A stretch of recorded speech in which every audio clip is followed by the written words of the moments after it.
Hoy en nuestra serie de podcast de divulgación hablamos sobre tratamientos y opciones optométricas para que la visión sea más eficaz.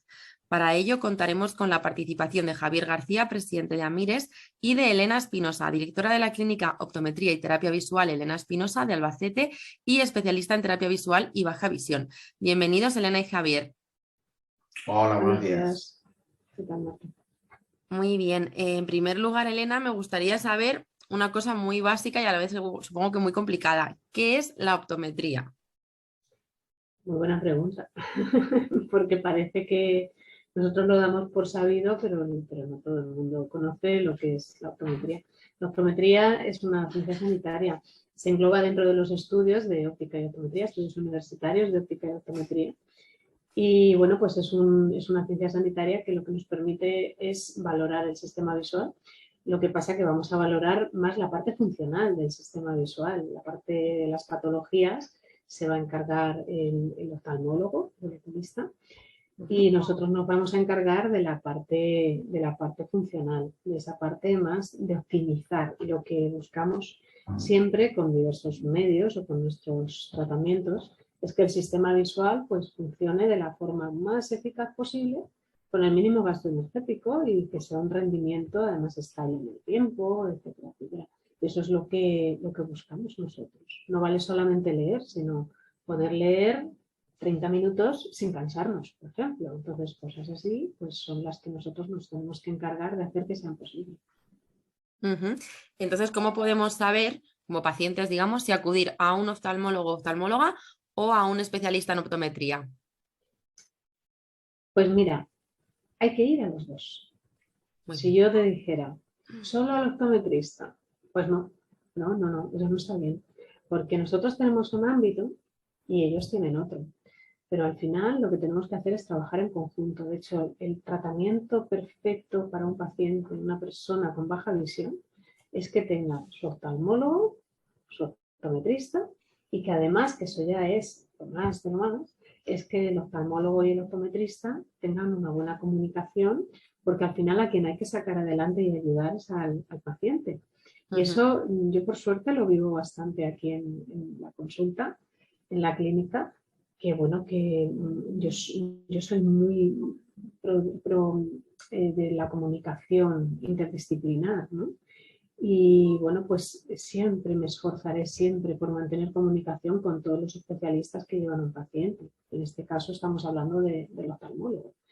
Y de hecho hay veces que nos encontramos situaciones en las que somos nosotros los que hablamos, y mira, a esta persona le está pasando esto o aquello, me refiere a aquello. Y tomamos la decisión de cómo encarrilarlo y no le planteamos la situación o no los ponemos en la tesitura de tener que decidir a quién le hacen caso. Porque eso es lo peor que le podemos hacer a una persona y sobre todo cuando no conocen el ámbito que tienen delante, ¿no? Y yo me imagino los papás que tengo delante cuando vienen con un niño o una persona, los familiares, que no les podemos hacer decidir por quién se quieren decantar, entonces no se puede hacer eso. Hay que ayudarles a llevar una enfermedad o la situación de baja visión lo mejor posible y que todos los profesionales de la visión trabajemos de la mano. Entonces, por mi parte, todos los que vengan van a ir seguro al oftalmólogo y por parte del oftalmólogo decir que todo está bien tampoco es correcto. Ellos deberían decir que oftalmológicamente está todo correcto, pero que habría que ir a una valoración optométrica porque hay ámbitos que ellos no valoran, igual que yo no puedo operar unas cataratas. Por mucho que quiera yo ayudar a una persona, es algo que no me corresponde hacer. Entonces, mi respuesta en ese caso es y siempre va a ser es que hay que ir a los dos. No es me decanto por uno o por otro. Muy bien, ya lo tenemos clarísimo. Entonces, bueno, has comentado un poquito, pero yo quiero saber qué ámbitos exactamente trabaja el optometrista, hasta dónde puede llegar. Pues mira, en el ámbito de la baja visión, que es un poquito lo que las personas que más nos van a escuchar, en el ámbito de la baja visión, primero hay que hacer una valoración del máximo rendimiento visual que puede tener, el resto visual, y para eso pues hay que hacer un estudio optométrico que hay parte que es la graduación, pero no es lo mismo graduar a una persona que no está en una situación de baja visión o visión frágil que a una persona que no está en esa situación. Hay un protocolo específico para esas personas. Entonces, eso es por una parte. Y luego, en función del resto visual que queda, pues tenemos que saber cuáles son las ayudas que pueden ser necesarias para su día a día y calcularlas y enseñarle a utilizarlas. Una lupa, a mí me da pena cuando una persona dice que ha comprado una lupa, que hay veces que se han comprado una lupa muy básica, pero en otras ocasiones se han comprado una gran lupa por su cuenta y no les han enseñado a utilizarla y por supuesto tampoco estaba calculado el aumento que necesitaban. Entonces, bueno, pues es una gran inversión la que ha podido hacer. Gran inversión hablo de que a lo mejor estamos hablando, supongamos, vamos a poner una cantidad, 50 euros. Pues bueno, estamos hablando de una lupa de precios infinitamente más altos, ¿no? Y también más bajos. Pero ya estamos hablando, oye, ¿qué dices? Esos 50 euros como si los hubieras tirado a la basura. Porque realmente estás viendo todo magnificado, pero no con la magnificación que tú necesitas y no le estás sacando el partido, porque hay que enseñarte a utilizar todas esas ayudas. Entonces nosotros podemos enseñar a utilizar todas esas ayudas y luego, por supuesto, la parte rehabilitadora, la parte de la rehabilitación, de terapia visual, para que puedan aprovechar ese resto visual de forma automatizada y hay que crear ese patrón para que se automatice. Y luego, por supuesto, enseñarles a trabajar en su día a día con el ámbito de la lectura, para que la velocidad lectora sea buena, para que sea comprensiva, que eso no siempre pasa. Y es más, es que eso no solamente lo tenemos que limitar a personas, a niños pequeños o a niños adolescentes, a chavales adolescentes que tienen una dificultad por baja visión, es que incluso una persona que sea más mayor, que tenga una DMAE, hay que intentar que el resto visual lo utilice al máximo, porque además ese cerebro estará estimulado. Y todo cerebro estimulado, cuanto más, mejor. Y eso es importantísimo. Entonces, hasta ahí es donde nosotros llegamos, que es un campo muy amplio. Lo que no vamos a hacer es aplicar un fármaco, porque para eso están los oftalmólogos, o cuando en la DMAE pues tienen que poner una inyección intravítrea. Eso a nosotros no nos corresponde. O decidir cuándo hay que ponerla, pues no, tampoco. Donde sí que tenemos una labor muy importante es a saber detectar cuando hay una alteración que no nos gusta, o que hagamos unas pruebas y, mira, esto no me gusta. Entonces ahí, pues, aparte de que por protocolo derivemos a oftalmología siempre, pero hay que saber con qué rapidez hay que derivar. Y eso es importantísimo también. Y esa ayuda, ese cribado, es fundamental para la población. Eso los optometristas estamos en primera línea para hacer esos cribados y esas detecciones tempranas. Estupendo. Las personas con baja visión, que hemos comentado que serán muchas de las que acuden a este tipo de consultas, pueden acudir con unas expectativas quizás que superen su capacidad visual o las opciones reales de mejora que tienen. Yo no sé cómo gestionáis dichas expectativas de los pacientes. Pues mira, hay veces que hemos vivido situaciones pues muy duras porque hemos venido... padres que dicen, hemos venido a ver si es verdad, una segunda opinión, porque nos han dicho una cosa y es que no nos puede estar, eso no es posible. Bueno, pues te encuentras en esa situación en la que los papás o un paciente están en un estado de no aceptación. Y eso tiene sus fases. Cuando hay una patología hay una aceptación, luego hay una fase en la que tienes que asumir todo y luego ya empieza la fase en la que empiezas a lucharlo y a pelearlo de una forma eficiente y vas buscando soluciones y ya empiezas a volar, digamos, ¿no? Entonces, pero en ese momento de bloqueo nosotros lo hemos vivido. En esas situaciones hay veces que nosotros pues tenemos que informar de que el diagnóstico que les han hecho o de que lo que les han dicho de que ve un 20 o un 30%, pues que realmente es así. Tampoco podemos nosotros, no debemos aventurarnos a explicar esa enfermedad cómo va a evolucionar, porque eso es ámbito oftalmológico, cuando es algo que es degenerativo, eso es ámbito oftalmológico. Pero sí que les tenemos que dejar claro que lo que hagamos, pues estamos ahí para ayudarles y para que ese resto visual quede y se aproveche lo máximo posible.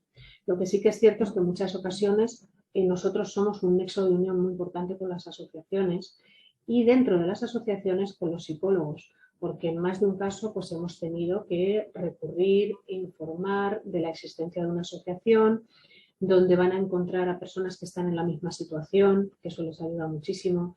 Y sobre todo también, además, las asociaciones de verdad es una labor maravillosa, porque aparte de que van a sentirse muy comprendidos en esa situación, en cada alteración visual, pues hay un equipo de personas y en muchas pues están los psicólogos que les van a ayudar a llevar mejor esa situación. Y cuanto antes lo acepten, antes empiezan a pasar a las siguientes etapas. Y bueno, pues eso ahí es una labor importantísima y nosotros tenemos que hacer ese nexo de unión tanto con el oftalmólogo como con las asociaciones y todos los profesionales que trabajan en la asociación. Sí, quería comentar ya como paciente, pues, es un proceso complejo, ¿no? El tema de la aceptación de que pues, hay unas limitaciones con las que, o una pérdida que has tenido que no vas a recuperar, pero entonces, claro, cuando se va a un profesional como vosotros, tenéis que hacer un poco, no digo de psicólogo, pero un poco de acompañamiento, de hacer ver bueno, que se ha perdido algo, pero que se puede ganar si se trabaja de otra forma y tener unas expectativas puestas. Muchas veces el aterrizar las expectativas con que viene la persona, con que viene el paciente a una realidad, pero ver que no pasa de ser blanco a ser negro, ver que hay otras cosas, como ser grises, que se pueden alcanzar con una actitud, digamos, y que existen herramientas que le pueden mejorar bastante la vida al paciente. Entonces ahí, porque normalmente sois a la primera persona que se suele acudir en ese tipo de cosas, también supongo que la primera entrevista que tenéis con ellos es la más compleja, ¿no? Sí, es la más compleja porque te encuentras pues esa situación de no aceptación. Te encuentras que ya lo han aceptado pero están muy perdidos. En muchos casos han venido derivados, bien porque algún oftalmólogo les ha podido decir, pues mira, ve allí porque allí pueden ayudarte también, porque bueno, el diagnóstico de la enfermedad ya está hecho, pero ellos vienen y hay veces que vienen con unas expectativas que no son reales. Y es duro también muchas veces decir, a ver, nosotros no estamos para quitar esa enfermedad. La enfermedad va a estar ahí y va a llevar su curso. Y el oftalmólogo está para controlar todos esos cambios, ¿no? Pero ni siquiera el oftalmólogo va a poder quitar esa enfermedad que ya está ahí instaurada. Entonces nosotros tenemos, en esa primera visita, tenemos que saber en qué situación están. Es muy difícil saber, poderles ayudar si están en una situación de bloqueo o como tú dices, si están en una situación en la que lo ven todo negro. Y te das cuenta de que al final, cuando empiezan a verlo todo como un poquito más gris y que sobre todo entienden que esto hay que vivirlo en el día a día, que eso es muy duro de entender el día a día, porque siempre tiendes a pensar cómo va a estar, cómo voy a estar dentro de 20 años o cómo va a estar mi hijo dentro de 10 años. Y claro, ahí se hacen preguntas que incluso la mente es dañina a veces, ¿no? Porque tenemos ahí una voz que nos dice ahí y nos pone todo muy negro, ¿no? Y nos pone todo en una situación que pensamos que va a ser incluso peor y te pones en la peor de las situaciones. Bueno, pues si llega a la peor de las situaciones, pues ya habrá que afrontarla. Pero hasta entonces, efectivamente, hay que vivir el día a día. Y ese día a día se tiene que ir construyendo y se tiene que ir haciendo poquito a poco. Y ese día a día se tiene que ir optimizando el resto visual. Y cada día o cada temporada, cada etapa, vas a ir ganando y también asumiendo que va a haber momentos duros, que va a haber momentos en los que vas a recibir noticias duras porque te van a decir que ha empeorado la situación, la enfermedad ha avanzado.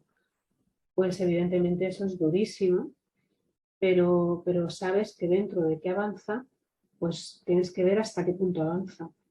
Y luego también, en algún momento, pues en función de lo que nos encontramos, pues tienes ya que hablar de situaciones, pues que hay veces que no deben olvidar que existen ayudas, como puede ser ya si llegas a un nivel de esa necesidad, un bastón, el bastón blanco. Hace poco, este fin de semana, por ejemplo, vi a una paciente que llevo tiempo sin verla, la verdad, porque con esta chica no se llegó a hacer rehabilitación y a esta chica se le pusieron unos filtros selectivos y ella decía que los filtros para ella eran para caminar quizá casi tan importantes como sus piernas. Bueno, pues esta chica la vi con un bastón blanco. Bueno, pues tiene una enfermedad que ha ido evolucionando, pues esta chica se ha encontrado en una situación en la que está utilizando el resto visual y se está ayudando de un bastón blanco. bueno, pues está con una mentalidad mucho más abierta y que si hay personas que no están dispuestos a asumir que una enfermedad puede evolucionar y se cierran en banda a muchas opciones, al final lo van a sufrir ellos. Entonces hay que tener una mente muy abierta y vivir el día a día y asumir que va a haber momentos que va a ser todo pues, como una montaña rusa, que habrá momentos más tranquilos con las aguas más calmadas y momentos en los que esté todo mucho más revuelto. Entonces ese es un poco también nuestro día a día. Es duro, ¿eh? O sea, es algo duro y sobre todo que llega un momento que los tratas durante mucho tiempo, empatizas mucho con ellos y vives sus dificultades pues muy cercanas. Entonces se genera como pequeñas familias que decimos aquí con ellos. Y eso es así, ese es nuestro día a día. Y en todo este proceso de acompañamiento y de tratamiento también, ¿no?, de los pacientes, ¿qué ayudas ópticas y optométricas pueden ayudar más a las personas? En este caso vamos a centrarnos en las que tienen baja visión. Pues en personas con baja visión, mira, una vez se detecta el resto visual que tienen, con la mejor graduación posible, y se les enseña a utilizar ese resto visual de forma automatizada, porque la fijación excéntrica no siempre se sabe utilizar de una forma óptima, pues entonces hay que plantearse qué objetivos quieren conseguir y también hay que analizar su día a día. Y si es una persona que tiene dificultades para leer, por ejemplo, o que tiene dificultades pues, para tareas de casa, pues para cocinar y demás, pues ahí hay que buscar pues, ayudas que en ocasiones son ópticas y en otras ocasiones no son ópticas. Y luego también guiarle en todas esas pautas que les podemos marcar para casa. Entonces, esas pautas no son solamente para la persona que tiene la enfermedad, sino también para todo su entorno. Entonces, nosotros lo que podemos hacer es hacer, en función de los objetivos que tienen y de esas necesidades, pues hacer los cálculos para ver qué tipo de ayudas hay que ponerles. Hay veces que para el deslumbramiento nos va a hacer falta unos filtros selectivos. Es importantísimo no solamente para el deslumbramiento, sino para modificar el contraste. Y ese contraste es fundamental para la deambulación, porque cuando tú vas caminando y hay una rampa o hay un desnivel en el suelo, si tu contraste, tu percepción de contraste es mejor, va a ser más fácil esa deambulación. Ese cálculo, digamos, hasta el escalón, cuando tienes un escalón, va a ser mucho más sencillo. En otras ocasiones vamos a tener que poner sistemas de ampliación, como pueden ser lupas, o sistemas para visión lejana, como son los telescopios, los sistemas telescópicos, que eso hay que calcularlos, hay que adaptarlos. Y luego en otras situaciones pues tenemos que utilizar las lupas televisión, entonces las lupas electrónicas también nos ayudan muchísimo, pero eso no consiste solamente en adquirirlo, sino que consiste en hacer el cálculo y consiste en enseñarles a utilizarlo. De hecho, en muchas situaciones nosotros vemos que si van a utilizarlo se lo acaban llevando, pero si no, no se lo llevan, porque para que lo guarden en un cajón, pues claro, evidentemente no es una opción. Y luego hay cosas muy sencillas que se pueden hacer para el día a día, a nivel, por ejemplo, de los interruptores de la luz. Pues poner un interruptor blanco sobre un fondo blanco, una pared blanca, pues para una persona con una dificultad visual de baja visión o de visión frágil, pues imagínate la dificultad que le estás creando. Bueno, pues hay pequeñas pautas que les podemos ir indicando, o incluso les enseñamos mucho el orden del armario del cuarto de baño, que es importantísimo que lo tengan todo muy ordenado, muy seleccionado, que donde están las cosas que habitualmente usa esa persona no se mezclen con otras, o incluso en el frigorífico.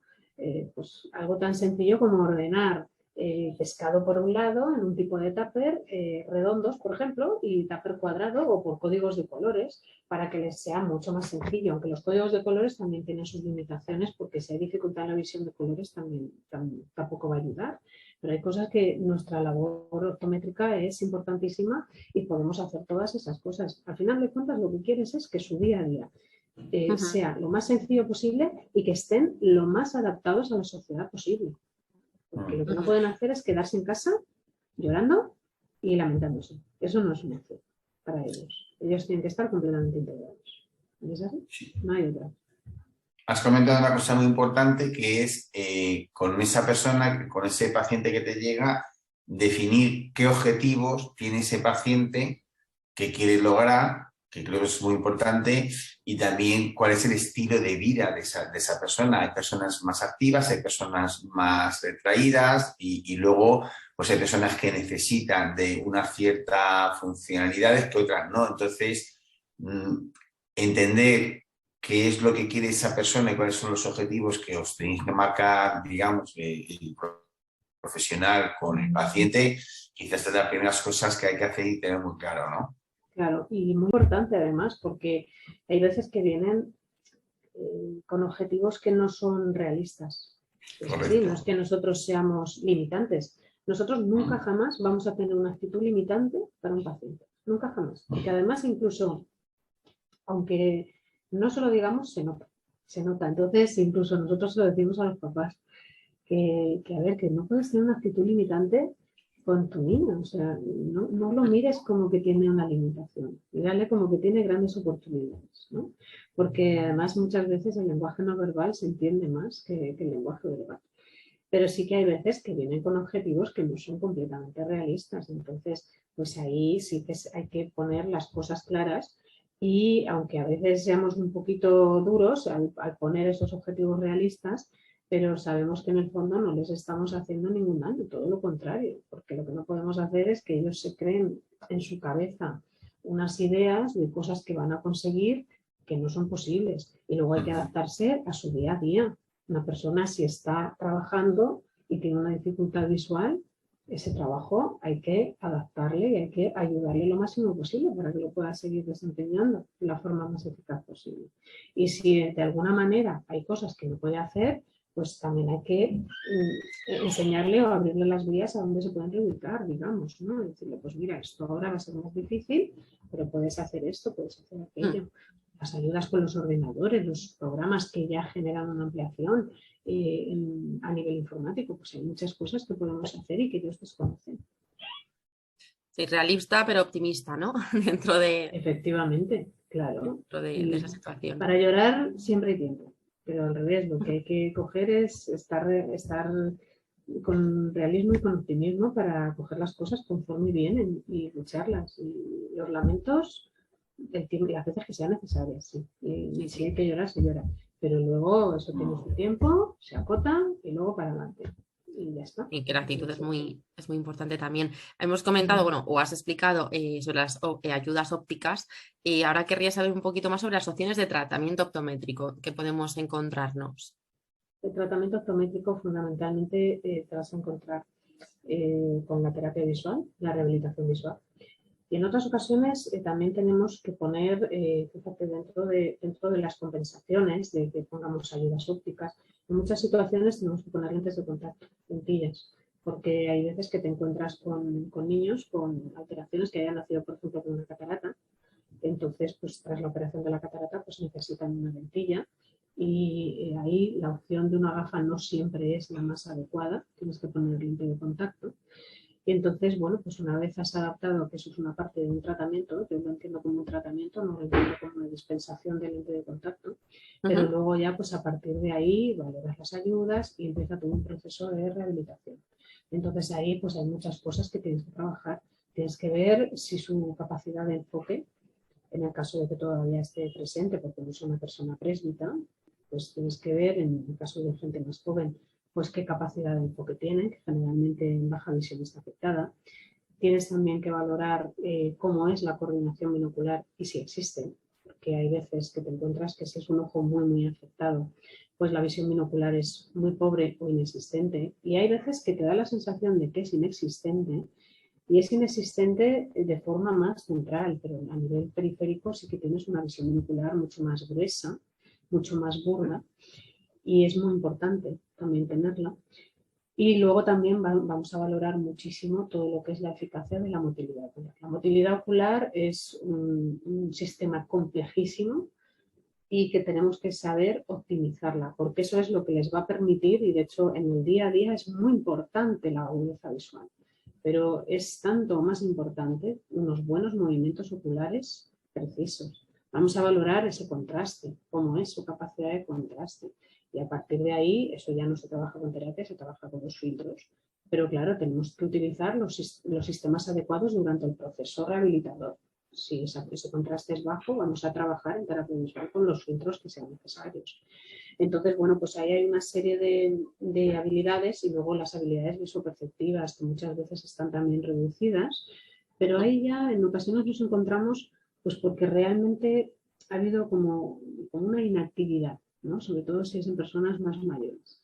Entonces, pues te das cuenta de que sí, que van aprendiendo, van leyendo, pero en muchas ocasiones es como si tuvieran que volver a aprender a leer, porque no enlazan bien, y silabean, hacen una lectura silábica, y luego una vez han terminado de leer una línea, no recuerdan lo que han leído. Bueno, pues ahí también hay una tarea muy importante a nivel visuoperceptivo que tenemos también que trabajar con ellos. Y es un ámbito muy grande, es muy bonito, muy gratificante.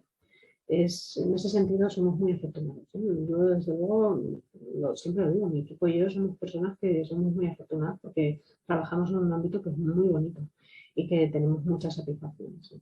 Eso es muy importante, pero el tema de la terapia visual en baja visión no siempre es tan conocido y eso es muy importante que se conozca. Sí. Y siempre con realismo, ¿eh? Siempre con realismo y sabiendo hasta dónde podamos ayudar, ojalá lo pudiéramos saber de entrada, pero sabiendo dónde no podemos ayudar y eso.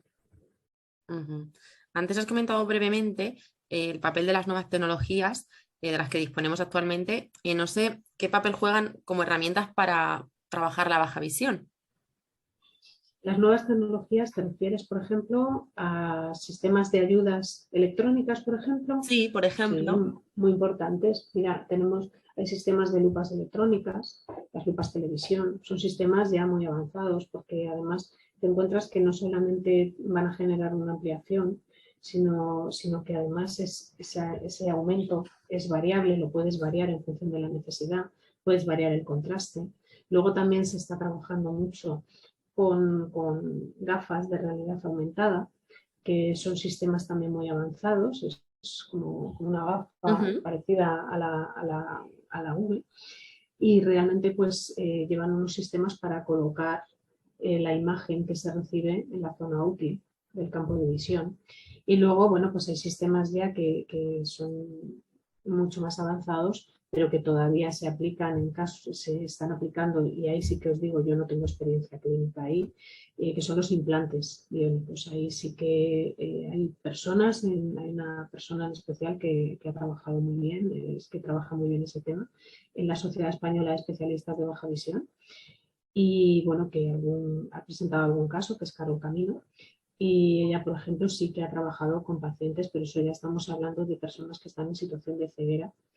Entonces, bueno, pues los implantes biónicos son sistemas que son muy avanzados y que pueden ayudar a que esa visión, ese resto visual sea un poquito mayor. Pero ya os digo, ahí en ese caso yo os puedo hablar menos porque no tengo experiencia clínica en esos sistemas. Sí, pero volviendo, digamos, a cosas más cotidianas, el uso de las tecnologías que todos tenemos en casa como herramienta, digamos, de adaptación un poco para la baja visión, por ejemplo, pues muchas veces muchas personas tienen de móviles, de tablet, que ya traen ampliadores de texto o traen lectores de pantalla. Esas herramientas las incorporáis vosotros Sí. en el tema este de como opciones para que el paciente también tenga así. Sí, completamente. Y es más, fíjate, una de las pacientes que tenemos, una de las cosas, a ver, es una niña que tiene, cuando debutó la enfermedad o bueno, cuando se detectó, tenía 12 años. Ella tenía muchísima ilusión por empezar el instituto. ¿Y qué pasó? Que se detecta toda esta situación y claro, te encuentras que, claro, tú dices, le puedo ayudar con muchas cosas, con una lupa, con un montón de cosas, ¿no? Pero claro, luego en el momento de llevarla a esa clase, pues ella no quería sentirse diferente de los demás. Entonces, bueno, pues ahí, fíjate, en el caso de esta nena, yo me reuní con su equipo directivo del colegio, con sus profesores, les explicamos la situación porque ellos mismos incluso les venía grande, no sabían qué hacer, ¿no?, con esta criatura y querían hacerlo bien. Y bueno, pues una de las cosas que hicimos con ella es que la tablet que ella tiene se la conectaron con la pizarra digital y entonces, bueno, pues ella está conectada y tiene toda esa información a través de la tablet, ella tiene su tablet en la mesa e incluso una de las cosas que ella hace es que en la otra pizarra que tienen, ella hace una foto directamente, se levanta, hace una foto Nadie se extraña en clase, porque saben que tiene una dificultad visual, pero nadie se extraña. Y ella hace la foto y entonces ella se la amplía. Entonces eso a ella también luego le sirve pues, para entender mejor luego en casa las cosas que han ido explicando. Es una niña que académicamente es espectacular, está sacando un rendimiento académico fabuloso. Pero en ese momento, pues claro, había que no solamente pensar nosotros como especialistas qué necesita esta niña, y como yo lo digo, tiene que ser eso, ¿no? Había que escucharla a ella también, y al escucharla a ella, pues claro, ella, una de las cosas es que ella había cosas que no quería llevar, y Claro. en la tablet la incorporamos a su día a día. Y fenomenal, la verdad es que bueno, pues son cosas que hemos ido haciendo y estupendamente. Así que claro, son cosas del día a día, Javier, lo que dices tú, cosas que tenemos en casa y que podemos utilizar y adaptarles y ayudarles con todo eso. Qué bien, qué No buen sé si ejemplo. respondo Sí. con esta cuestión. Pues eso es lo que hemos hecho con esta niña, es fabuloso. Pues sí. Javier, no sé si tienes alguna otra pregunta. No, yo simplemente eso, recalcar un poco como esto de las tecnologías que cada vez nosotros utilizamos más, pues aprovechar, o sea, dentro de vuestra rutina digamos, de proporcionar soluciones al paciente, o sea, el aprovechar lo que uno ya tiene en su entorno, que siempre está más abierto a utilizarlo, que el incorporar equipos extras que muchas veces se tiene alguna reticencia. Digamos, pues voy a adaptar primero lo que tengo, si con eso me va valiendo o soluciono cierto tipo de problemas, y luego también incorporar otras cosas que seguramente son imprescindibles. Claro, hay que valorar lo que ya tienen y enseñarles a utilizarlo de otra manera o a explotarlo más, digamos, ¿no? Y luego, porque vamos a ver, para adaptarles ciertos sistemas siempre estamos a tiempo, pero si ves que su día a día funciona mejor con esos sistemas y es suficiente, pues fenomenal, estupendo. Que a vosotros os exige un esfuerzo extra, quiere decir, porque se sabe también un poco de vuestra especialidad, porque te digo, yo quería utilizar el ordenador de no sé qué tal, y hombre, yo te puedo decir, sé que existe, pero realmente no te puedo preparar porque necesitas otro tipo de formación que a lo mejor no es mi campo, ¿no? Pues ahí intentamos, en la medida que podemos, y bueno, también es cierto que si alguna cosa se nos escapa, pues ahí tenemos ya que recurrir a recomendar que vayan, pues incluso que les ayude un informático a instalar ciertas cosas, porque claro, nosotros sabemos de nuestro ámbito y aunque tenemos que hacer muchos esfuerzos por conocer muchas cosas de muchos ámbitos, pero también tenemos que saber reconocer cuando hay que hacer una derivación, y hay veces, pues mira, a ver si te puede ayudar alguien que sea un especialista en informática para esto, y tener siempre un poquito a alguien a mano, eso es importante. Sí. Pero enseñarles con sus cosas de su día a día, eso es fundamental. Pues qué interesante todo lo que nos ha contado Elena, me ha parecido, vamos, además muy práctico. Entonces, creo que como no hay más preguntas o nada más que aclarar de momento, os voy a dar muchas gracias a los dos por participar en este podcast tan interesante y, bueno, en especial a Elena por aclararnos todas estas dudas sobre el trabajo de los optometristas y el papel en la atención a las personas con baja visión. Os espero a ambos en próximos podcasts y a todos los que nos están escuchando, pues nada, que nos dejen sus comentarios si lo consideran oportuno. Muchísimas gracias. Muchas gracias a vosotros. Gracias, hasta luego.